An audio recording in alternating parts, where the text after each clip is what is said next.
வேதாகமத்தில் ஒரே அதிகாரம் கொண்ட 5 புத்தகங்கள் என்னென்னங்கிறத நம்ம பார்க்க போகிறோம். வேதாகமத்தில் 66 புத்தகங்கள் இருக்கிறது. அதை எப்படியாவது வாசித்து முடிக்க வேண்டும் என்ற ஆர்வம் நம்மில் அனைவருக்கு இருக்கத்தான் செய்கிறது. அதில் 5 புத்தகங்களை எளிமையாகவே நம்ம வாசித்து முடிக்க முடியும். எப்படி அப்படின்னா 5 புத்தகங்கள் ஒரே அதிகாரம் கொண்ட புத்தகங்களாக இருக்கிறது. அது என்னென்ன புத்தகங்கள் என்பதை இந்த பதிவில் நாம் பார்க்க போகிறோம். பழைய ஏற்பாட்டில் ஒபதியா என்ற புத்தகம் இருக்கிறது. அது ஒரு அதிகாரம் கொண்ட புத்தகமாக இருக்கிறது. 21 வசனங்கள் இருக்கிறது. புதிய ஏற்பாட்டில் 2 யோவான் புத்தகம் 13 வசனங்களை கொண்டதாக இருக்கிறது.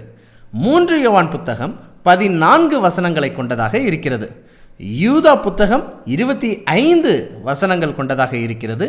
பிலமோன் புத்தகம் 25 வசனங்களை கொண்டதாக இருக்கிறது.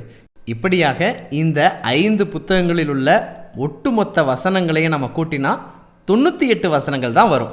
இந்த 98 வசனங்களை நாம் வாசிப்பதற்கான கால அளவு எவ்வளோ அப்படின்னா 25 நிமிடத்துலேருந்து 30 நிமிடத்தில் வாசித்து முடிக்க முடியும்.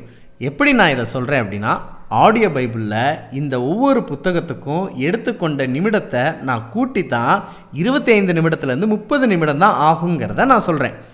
ஆண்டவருக்காக ஒரு 30 நிமிடத்தை நீங்கள் ஒதுக்கி இந்த ஒரு அதிகாரம் கொண்ட 5 புத்தகங்களை வாசிக்கிறீங்களா? நிச்சயமாக இந்த பதிவு உங்களுக்கு பிரயோஜனமாக இருக்குன்னு நான் நம்புகிறேன். மீண்டும் இப்படிப்பட்ட வேதாகம தகவலோடு உங்களுடன் இணைக்கிறேன். இப்படிப்பட்ட வேதாகம ஆச்சரியங்களை தெரிந்து கொள்ள எங்களுடைய சேனலை சப்ஸ்கிரைப் பண்ணுங்கள்.